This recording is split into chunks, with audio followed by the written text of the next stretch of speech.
लंका दहन। राक्षसों की भीड़ भयभीत होकर भाग गई। हनुमान जी के समस्त मनोरथ पूर्ण हो गए थे। वे विचार करने लगे कि मैंने अशोकवाटिका को नष्ट कर दिया, बड़े बड़े राक्षसों का भी मैंने वध कर डाला और रावण की काफी बड़ी सेना का संहार भी कर दिया, तो फिर लंका के इस दुर्ग को भी क्यों न ध्वस्त कर दूं? ऐसा करने से समुद्र लंघन का मेरा परिश्रम पुनर्तः सफल हो जाएगा। मेरी पूंछ में जो ये अग्निदेव देदीप्यमान हो रहे हैं, इन्हें श्रेष्ठ ग्रहों की आहूत देकर तृप्त करना ही न्यायसंगत जान पड़ता है।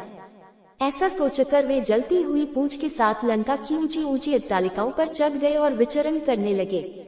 घूमते घूमते वायु के समान बलवान और महान वेगशाली हनुमान उछलकर प्रहस्त के महल पर जा पहुँचे और उसमें आग लगाकर महापार्श्व के घर पर कूद गए तथा उसने भी कालाग्नि की ज्वाला को फैला दिया। तत्पश्चात महातेजस्वी महाकपि ने क्रमशः वज्रदृष्ट, शुक, सारंग, मेघनाद, जम्बोवाली, सुमाली, शोणिताक्ष, कुंभकर्ण, नरांतक, यज्ञशत्रु, ब्रह्मशत्रु आदि प्रमुख राक्षसों के भवनों को अग्नि की भेंट चढ़ा दिया।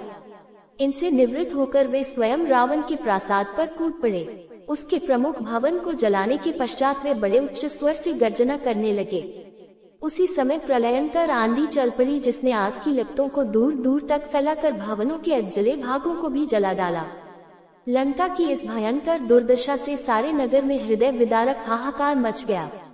बड़ी बड़ी अट्टालिकाएं भारी विस्फोट करती हुई धराशायी होने लगी। स्वर्ण निर्मित लंकापुरी के जल जाने से उसका स्वर्ण पिघल पिघल कर सड़कों पर बहने लगा।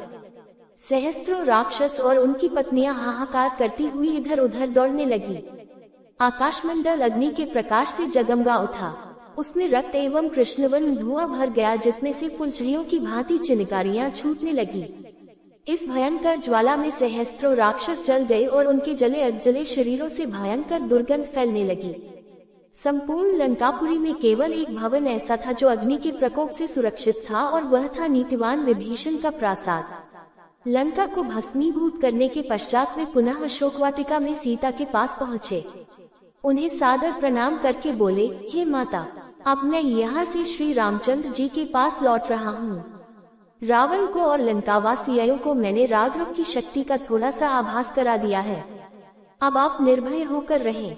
अब शीघ्र ही रामचंद्र जी वानर सेना के साथ लंका पर आक्रमण करेंगे और रावण को मारकर आपको अपने साथ ले जाएंगे।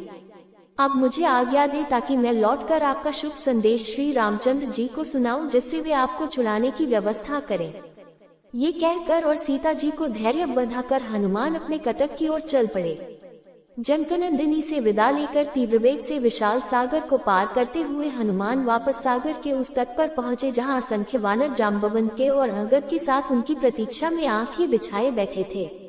अपने साथियों को देखकर हनुमान ने आकाश में ही भयंकर गर्जना की, जिसे सुनकर जाम्बवंत ने प्रसन्नतापूर्वक कहा, मित्रों, हनुमान की इस गर्जना से प्रतीत होता है कि वे अपने उद्देश्य में सफल होकर लौटे हैं।